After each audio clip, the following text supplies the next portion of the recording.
everybody, well this is Pooja and I heartily welcome you all in my YouTube channel The Wings of Brain। आज के इस video में हम लोग पढ़ने वाले हैं कि जो टॉपिक्स रह गए हैं उनको आज हम कवर अप करेंगे। और अगर आपने इसके प्रीवियस पार्ट्स नहीं देखे तो ऊपर आई बटन में या नीचे डिस्क्रिप्शन बॉक्स पे लिंक मिल जाएगा, सो आप वहां से उसे जाके पढ़ सकते हो। Ethnic conflict and democracy in Sri Lanka. So यहाँ पे हम बात करेंगे कि जो श्रीलंका है वहाँ पे दो community, Sinhala community and Sri Lankan Tamil के बीच में किन बातों के लेकर कॉन्फ्लिक्ट होता है। फर्स्ट हम देखते हैं Sri Lanka is an island country. ये एक आइलैंड कंट्री है। आइलैंड कंट्री का मतलब ये होता है जो चारों तरफ से समुद्र से घिरी हुई होती है और बीच में एक आइलैंड होता है। Sri Lanka got its independence in 1948। Sri Lanka को इंडिपेंडेंस 1948 में मिली थी। This conflict is in between two groups, Sinhala community and Sri Lankan Tamils. Basically ये दो ग्रुप्स की लड़ाई है, जो कि है Sinhala community. Sinhala community basically वो लोग हैं जो कि वहाँ पे जो कि श्रीलंका में बहुत सालों से रहते हुए आए हैं और कहीं ना कहीं वहाँ के एक तरह से सिटीजन्स बन चुके हैं। बट वहीं पे हम बात करते हैं श्रीलंकन तमिल्स की। जो श्रीलंकन तमिल्स हैं वो इनका ओरिजिन इंडिया में हुआ। होता नहीं ऐसे कि कुछ लोग काम की तलाश में किसी और आइलैंड में या कंट्री में जाके बस जाते हैं। सो यहाँ पे बेसिकली इन्हीं की बात है कि जो सिन्हला कम्युनिटी वो ये मानते हैं कि जो श्रीलंका है वो सिर्फ जो है सिन्हला कम्युनिटी से बिलोंग करता है। वहीं जो श्रीलंकन तमिल्स हैं वो ये मानते हैं कि अगर सिन्हला कम्युनिटी को बहुत ज़्यादा कंसेशन मिल रहा है तो श्रीलंकन तमिल्स को भी उनके राइट्स मिलने चाहिए। Nationalist consider that Sri Lanka should not give concession to Tamils because Sri Lanka belongs to Sinhala people only. वहाँ पे जो सिन्हला लोग रहते हैं वो ये मानते हैं कि श्रीलंका को जो श्रीलंकन तमिल्स रहते हैं इनको कोई भी राइट नहीं देना चाहिए, इनको कोई भी कंसेशन नहीं देना चाहिए, क्योंकि कहीं ना कहीं श्रीलंका है वो सिर्फ सिन्हला कम्युनिटी का है, सिन्हला लोगों का है। सो यहाँ पे बाद में एक ग्रुप बना दिया जाता है। ये एक डेफिनेशन 1 मार्क्स के जो क्वेश्चन आते हैं उसमें अक्सर पूछी जाती है। What is LTTE? The liberation tigers of Tamil Eelam organisation. Basically ये एक जो तमिल जो लोग हैं उन्होंने एक अपना ऑर्गेनाइजेशन बनाया था जो कहीं ना कहीं इनका कॉन्फ्लिक्ट कहीं ना कहीं श्रीलंकन आर्मी से होता रहता है। इनकी मांग ये रहती है कि श्रीलंका को जो भी वहाँ पे डिस्क्रिमिनेशन टॉलरेट करना पड़ता है, इससे अच्छा है कि उनको एक अलग कंट्री दे दी जाए। सो यहाँ पे ये लोग डिमांड करते हैं, जो लिखते हैं वो डिमांड करता है, जो कि एक तमिल ऑर्गेनाइजेशन है, सेपरेट कंट्री फॉर तमिल्स। क्योंकि अब हम यहाँ पे देखेंगे because Sri Lankan people were involve in Indian origin.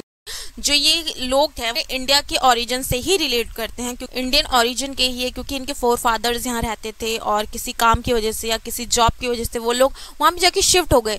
सो जो इंडियन तमिल्स हैं वो इंडियन गवर्नमेंट को फोर्स करते हैं to protect Sri Lankan Tamils and the government of India had involve in Sri Lanka and sign and according. संधि साइन हुई थी जब इंडियन गवर्नमेंट ने वहाँ पे दखल अंदाजी करी थी और वहाँ पे अपनी एक ट्रूप्स यानी कि एक सेना को भेजा था श्रीलंका और इंडिया के रिलेशन को स्टेबलाइज करने के लिए।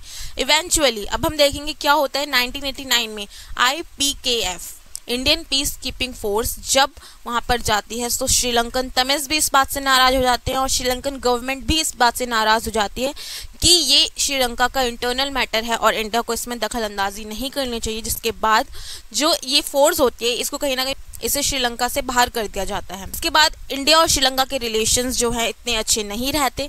इसके बाद हम देखते हैं two country Norway and Iceland have trying to bring warring groups, जो कि ये कॉन्फ्लिक्ट वाले ग्रुप से बीच में कॉन्फ्लिक्ट से इनको नेगोशिएशन के थ्रू सॉल्व करने की कोशिश करते हैं। हमने यहाँ पे बात करी कि श्रीलंका में किस तरह से कॉन्फ्लिक्ट होता है टू कम्युनिटीज के बीच में और किस तरह से जो फॉरेन कंट्रीज है इनके बीच में जो भी रिलेशन है उनको स्टेबलाइज करने की कोशिश करती है। श्रीलंका के बारे में कुछ फैक्ट्स है जो आपको जानने जरूरी हैं।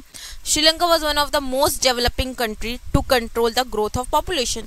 ये साउथ एशिया में तो आती है लेकिन इसने कहीं ना कहीं अपनी पॉपुलेशन को काफी हद तक कंट्रोल करा है। यहीं पे हम बात करते हैं in present Sri Lankan cabinet appointed a panel to draft a new constitution. In present हम 2020 की बात कर रहे हैं। यहाँ पे श्रीलंका में 2019 में कहीं ना कहीं इलेक्शन हुए थे जिसके बाद वहाँ की गवर्नमेंट ने एक प्रस्ताव पेश करा था जिसमें ये कहा गया था कि अगर वो लोग जो है रूलिंग पार्टी में आते हैं तो वो 19th जो अमेंडमेंट है जो कहीं ना कहीं जो पार्लियामेंट है उसको एम्पावर करता है उसको खत्म करके अपना एक नया कॉन्स्टिट्यूशन जो है उसको ड्राफ्ट करेंगे। सो ऑफ कोर्स इसको आप अपनी आंसर राइटिंग में जरूर इंक्लूड करना। वाला टॉपिक डेमोक्रेसी इन बांग्लादेश। सो अब हम बात करते हैं बांग्लादेश की। सो बांग्लादेश में कैसे डेमोक्रेसी की जो है मांग उठाई गई लोगों के द्वारा और कैसे वहां पर जो ईस्ट पाकिस्तान था उसको कन्वर्ट कर दिया गया बांग्लादेश में। सो हम फर्स्ट देखते हैं it consisted of the partition area of Bengal and Assam. जो बेसिकली आप ये समझो, जो बांग्लादेश कंट्री जो बनाई गई, वो बेसिकली जो बनाई गई थी वो पहले हुआ करती थी ईस्ट पाकिस्तान, जो पार्टीशन थी बंगाल और असम की। लेकिन eastern Pakistan was a part of Pakistan, जिसको हम वेस्ट पाकिस्तान भी कहते थे। 1947 to 1971 the dominance of western Pakistan, दो पाकिस्तान हुआ करते थे, एक होता था वेस्टर्न पाकिस्तान एंड सेकंड हुआ करता था ईस्टर्न पाकिस्तान। जो वेस्टर्न यानी कि जो पश्चिमी पाकिस्तान था, और ईस्टर्न यानी कि जो पूर्वी पाकिस्तान, जो वेस्टर्न पाकिस्तान था वो कहीं ना कहीं ईस्टर्न पाकिस्तान जो था उसको डोमिनेट करता था। And imposition of Urdu language over Bengali culture, जो उर्दू थी उसको जो बंगाल में यानी वेस्ट पाकिस्तान, जो ईस्ट पाकिस्तान हुआ करता, उर्दू लैंग्वेज को थोपने की कोशिश करता था। एंड जो भी बंगाली कल्चर हुआ करता था उसको वेस्टर्न पाकिस्तान खत्म करने की कोशिश करता था। Sheikh Mujibur Rahman led the popular struggle against the west Pakistan dominance. जो शेख मुजीबुर रहमान थे वो कहीं ना कहीं एक पॉलिटिकल पार्टी से जुड़े हुए थे, जिन्होंने जो ईस्ट पाकिस्तान के लोग वेस्ट पाकिस्तान के अगेंस्ट प्रोटेस्ट कर रहे थे उसमें उन्होंने उनको लीड किया था। They demanded fair representation in administration. Sheikh Mujibur Rahman ने जो वेस्ट पाकिस्तान की गवर्नमेंट हुआ करती थी उनसे कहा कि उनको एक फेयर रिप्रेजेंटेशन चाहिए एडमिनिस्ट्रेशन में। They demanded autonomy for east region. उन्होंने बहुत से ऐसे राइट्स मांगे ईस्ट पाकिस्तान के लिए जिसमें वो अपनी संस्कृति को, अपने कल्चर को सेव कर सके, जो वेस्ट पाकिस्तान की कंट्रीज है वो उन पर जो है डोमिनेंस ना करे। So Awami League led by Sheikh Mujibur Rahman all the seats in east Pakistan. So east Pakistan में हम यहाँ पे देखते हैं कि इलेक्शंस होते हैं, जो अवामी लीग जिसको शेख मुजीबुर रहमान लीड कर रहे होते हैं, जो कि अगेंस्ट होते हैं वेस्ट पाकिस्तान के डोमिनेंस के। शेख मुजीबुर रहमान जो सीट्स होती है ईस्ट पाकिस्तान में इलेक्शन के दौरान वो सारी सीट्स जीत जाते हैं। वेस्टर्न गवर्नमेंट जो होती है वो शेख मुजीबुर रहमान को जो है अरेस्ट कर ली। Military rule of general Yahya Khan try to suppress the mass movement of Bengali people. जो ईस्ट पाकिस्तान में जो मूवमेंट चल रहा होता है, जो प्रोटेस्ट चल रहा होता है, हमने जैसे कि पढ़ा जब याहिया खान की रूलिंग पार्टी थी उस टाइम पे 1971 में वॉर हुआ था। सो ये वही बात है, यहाँ पर भी जो याहिया खान होते हैं, जो मूवमेंट चल रहा होता है उसको कहीं ना कहीं सप्रेस करने की कोशिश करते हैं, जिसके कारण thousands of people were killed by Pakistan led to large migration into India। जो जनरल याहिया खान थे उन्होंने बहुत से लोगों को मरवा दिया। उसके बाद जो एक बहुत बड़ा माइग्रेशन हुआ जो कि इंडिया की तरफ बढ़ा। बहुत से लोग माइग्रेट होके इंडिया में आ गए, जिसके कारण जो गवर्नमेंट थी इंडिया की उनको कहीं ना कहीं इस वॉर में दखलंदाजी करनी पड़ी। तो government of India supported people of east Pakistan for their independence. जो ईस्ट पाकिस्तान के लोग उनके इंडिपेंडेंस के लिए इंडियन गवर्नमेंट ने सपोर्ट करा और उनको उनके इंडिपेंडेंस में हेल्प करी फाइनेंशियली और military. This result of war between India and Pakistan 1971 and formulation of Bangladesh. तो 1971 में इंडिया और पाकिस्तान के बीच में एक वॉर होता है। 1971 जब इंडिया का पाकिस्तान से वॉर हुआ था उस टाइम पे प्राइम मिनिस्टर कौन थे इंडिया की, नीचे कमेंट बॉक्स में जाके आप उसका आंसर दें। सो उस टाइम पे वॉर होता है जिसमें जो है जिसमें इंडिया की जीत होती है, और इसका एक रिजल्ट होता है कि जो ईस्ट पाकिस्तान है वो जो है बांग्लादेश के रूप में एक नई कंट्री बन जाता है। सो आपने देखा कि वहाँ पे कैसे डिमांड उठी। सो आपने यहाँ पे देखा कि बांग्लादेश में किस तरह से डेमोक्रेसी की मांग उठी।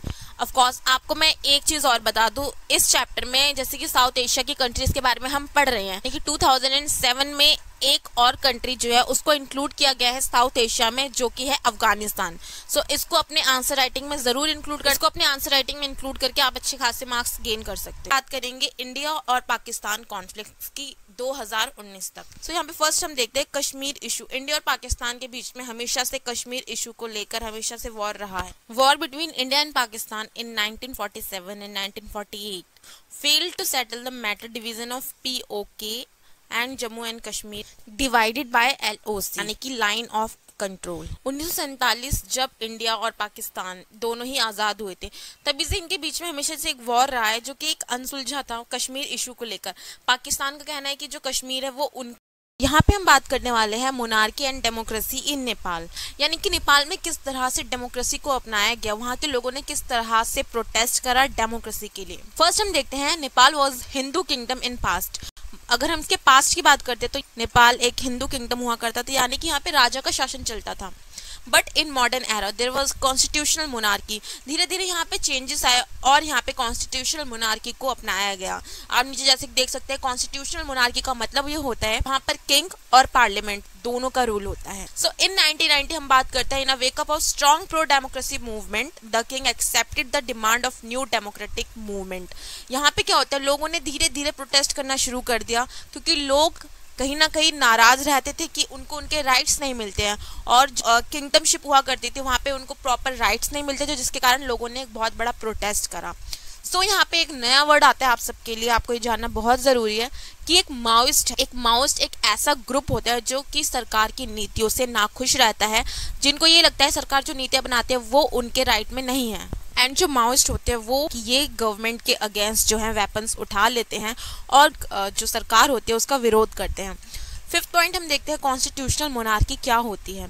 सो कॉन्स्टिट्यूशनल मोनार्की का यही मतलब होता है जहाँ पर किंग एंड पार्लियामेंट दोनों का रूल होता है, यानी कि जो पावर होती है वो इन दोनों में बटी हुई होती है। This led a conflict between the Maoist and the arm forces of king, क्योंकि जो माओइस्ट थे वो गवर्नमेंट की जो पॉलिसीज थे उससे जो थे वो नाखुश रहते थे, एंड जिसके कारण इनके बीच में हमेशा से कॉन्फ्लिक्ट हो जाता था, जो फोर्स होती थी राजा की और जो माओइस्ट होते थे। सो यहाँ पर हम बाद में देखते हैं सेवंथ पॉइंट की यहाँ पे एक ट्रायंगुलर वॉर हो जाता है, जो कि होता है माओइस्ट के बीच में डेमोक्रेट्स, यानी कि जो वहाँ पे लोकतंत्र समर्थक लोग होते हैं जो चाहते हैं कि वहाँ पे डेमोक्रेसी को ही अपनाया जाना चाहिए, एंड जो मोनार्किस्ट यानी कि जो राजा का शासन होता है, और जो होते हैं माओइस्ट जो एक ग्रुप होता है जो ऑफ कोर्स जो सरकार की जो पॉलिसीज होती है उससे हमेशा नाखुश रहता है। सो इन 2002 अगर हम बात करते हैं, जो किंग होता है वो जो पार्लियामेंट फॉर्म ऑफ गवर्नमेंट होती है उसको एबॉलिश कर देता है नेपाल में। लेकिन उसके बाद हम देखते हैं ओवर द टाइम क्या होता है। In 2006 there was a massive countrywide protest, वहां पे लोग डेमोक्रेसी के लिए प्रोटेस्ट करना शुरू कर देते हैं। The king was force to restore the house of representation, जिसको कि पार्लियामेंट कहा जाता है। वहां पर किंग को बहुत ज्यादा फोर्स किया जाने लगता है कि वो जो उसने एबॉलिश कराया है डेमोक्रेसी को उस दोबारा से स्टैब्लिश करे। द मूवमेंट वॉज, जो हम यहाँ पे देखते हैं जो ये मूवमेंट होता है इसको लेड किया जाता है 7 पार्टी अलायंस, जो कि वहाँ पे एक पार्टी होती है जिसमें इंक्लूड होते हैं Maoist and social activist. But in 2020 क्या हम ये कह सकते हैं कि नेपाल में डेमोक्रेसी है? सो यस, वहाँ पे जैसे कि इंडिया में डेमोक्रेसी को अपनाया गया है, नेपाल में भी डेमोक्रेसी को स्टैब्लिश कर दिया गया। सो वहाँ पे फेडरल डेमोक्रेटिक रिपब्लिक है, यानी कि जो वहाँ पर पार्लियामेंट है, चीफ एग्जीक्यूटिव प्राइम मिनिस्टर है। सो यहाँ पे हम एक जो नया फैक्ट है वो हम जानते हैं नेपाल के बारे में। नेपाल में नया कॉन्स्टिट्यूशन जो है उसको ड्राफ्ट किया जा रहा है।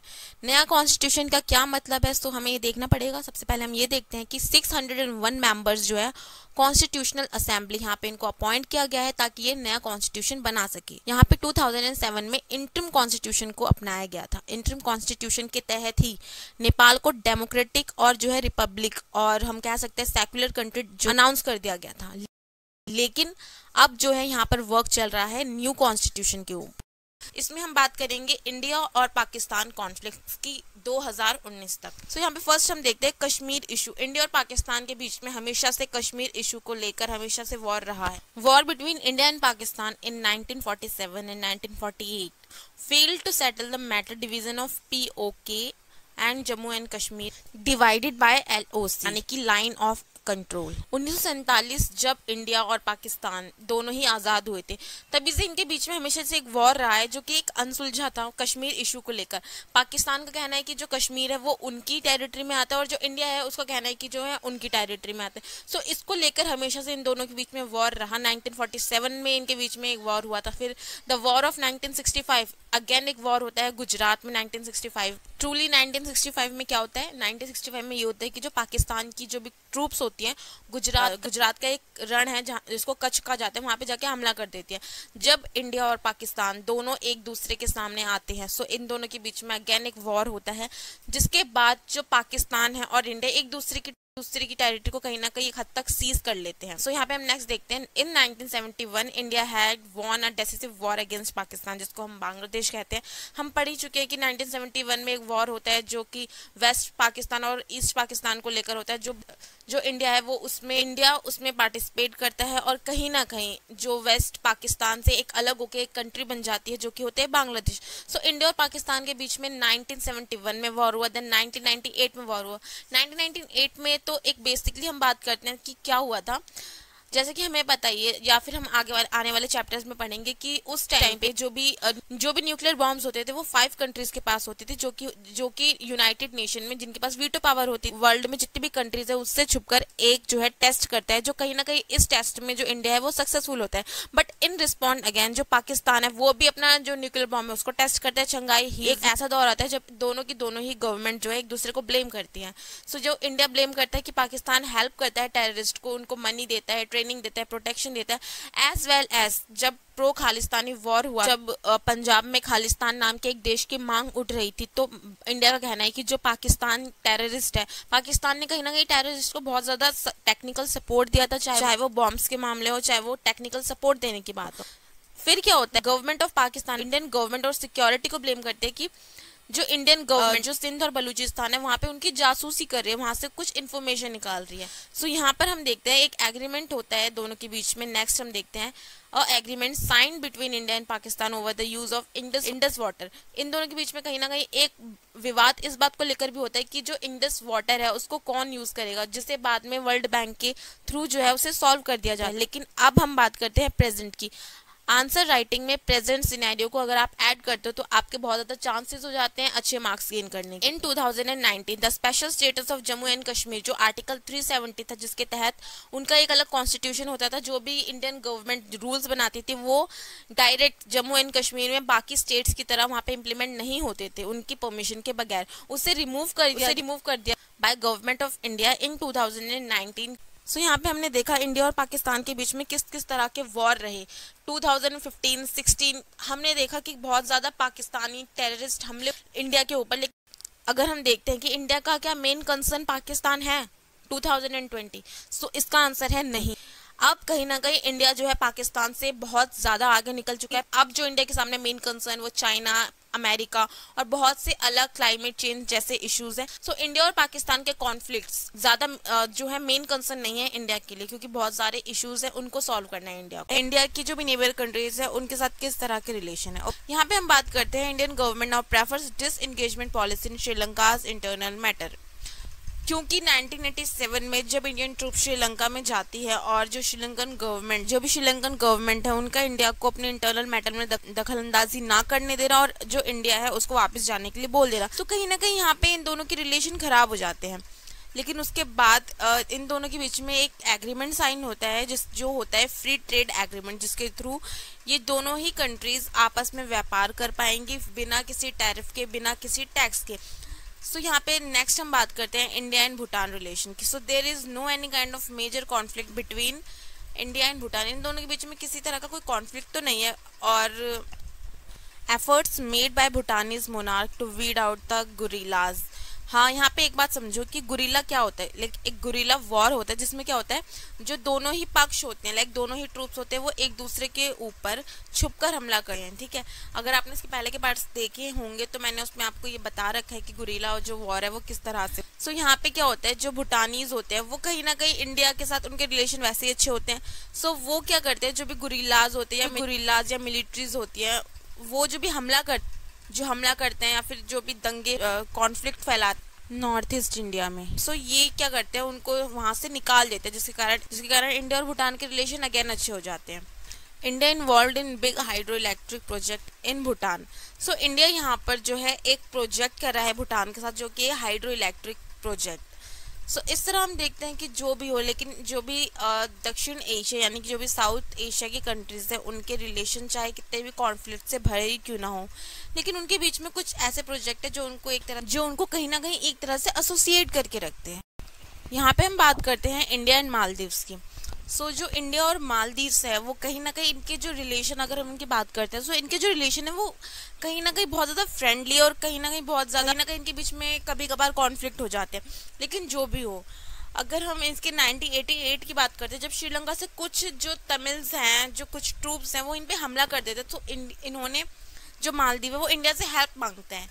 जब इंडिया से वो हेल्प मांगते हैं तो ऑफ कोर्स इंडिया का फ्रेंड है तो इंडिया तो ऑफ कोर्स हेल्प करेगा। सो इंडिया ने उस वक्त भी इंडिया ने काफी ज्यादा हेल्प करी थी मालदीव की।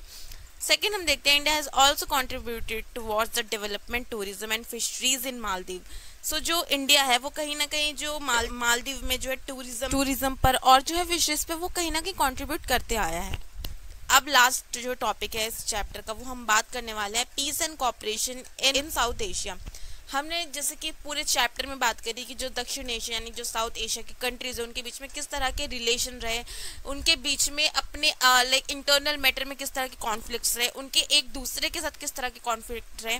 लेकिन यहाँ पे कुछ ऑर्गेनाइजेशन एसोसिएशन बनाए जाते हैं जिनके थ्रू जो साउथ एशिया की कंट्रीज है उनमें पीस जो है वो स्टैब्लिश करने की कोशिश की जाती है। सो इसी में फर्स्ट बात करते हैं SAARC. What is SAARC? So यहाँ पे हम बात करते हैं the South Asian association for regional cooperation. It was begin in 1985 to evolve cooperation multilateral means. ये एक एसोसिएशन है जो 1985 में बनाया गया था। इसका मेन ऑब्जेक्टिव इसे ये सोच के बनाया गया था कि जो भी दक्षिण एशिया लाइक जो भी साउथ एशियन की कंट्रीज हैं उनके बीच में अक्सर जो विवाद होते रहते हैं उसको सुलझाया जाए। उसको किस तरह से सुलझाया जाए, उनके बीच में ऑपरेशन बनाया जाए जिसके थ्रू वो आपस में किसी भी ट्रेड को लेकर या जो भी वो आपस में एक दूसरे को जो भी रिसोर्सेज है उनको एक्सचेंज करते रहे। सो इसके थ्रू जो है सार्क ये जो है बनाया गया था। लेकिन कहीं ना कहीं इन फ्यूचर इनकी जो अगर हम बात करते हैं इसको इतनी ज्यादा सक्सेस नहीं मिली। सो यहीं पर एक और एसोसिएशन बनाया गया जो कि था साफ्टा, जो इन्होंने साइन किया south Asian free trade agreement पे। जो भी साउथ एशिया की कंट्रीज है उनके बीच में एक फ्री ट्रेड किया जाए जिसमें ना तो इनके बीच में टैक्स लगे और ना ही जो भी ये इनके पास रिसोर्सेज है वो आपस में एक दूसरे के पास एक्सचेंज होते रहे। चाहे इनकी कल्चर हो, चाहे इनकी मिलिट्री पावर हो, चाहे इनके जो भी न्यूक्लियर बॉम्ब्स ये बना रहे हैं उनके बीच में आपस में जो है एक्सचेंज होता रहे। सो जो साफ्टा है वो 2002 में बनाया गया था। जो भी साउथ एशिया की जो भी 10 कंट्रीज है उन्होंने इस पे साइन करा था जिसके थ्रू इसे जो है इम्प्लीमेंट किया गया था। लेकिन कहीं ना कहीं इसको लेकर भी जो भी साउथ एशिया की कंट्रीज है उनके बीच में कॉन्फ्लिक्ट रहता है। वो क्या रहता है कि जो साउथ एशिया की बाकी कंट्रीज है वो सोचती है कि जो इंडिया साफ्टा के थ्रू है जो भी उनके बाजार है, जो भी उनकी मार्केट है उस पर कब्जा करना चाहते हैं। लेकिन जो इंडिया का पॉइंट ऑफ व्यू वो ये है कि इसके थ्रू जो भी साउथ एशिया की कंट्रीज है वहां पर हम लोग आपस में एक्सचेंज कर पाएंगे जो भी रिसोर्सेज है जिसके थ्रू आपस में व्यापार हो पाएगा। If this video is really informative for you, then subscribe the channel, like the video and hit the bell icon for more upcoming updates.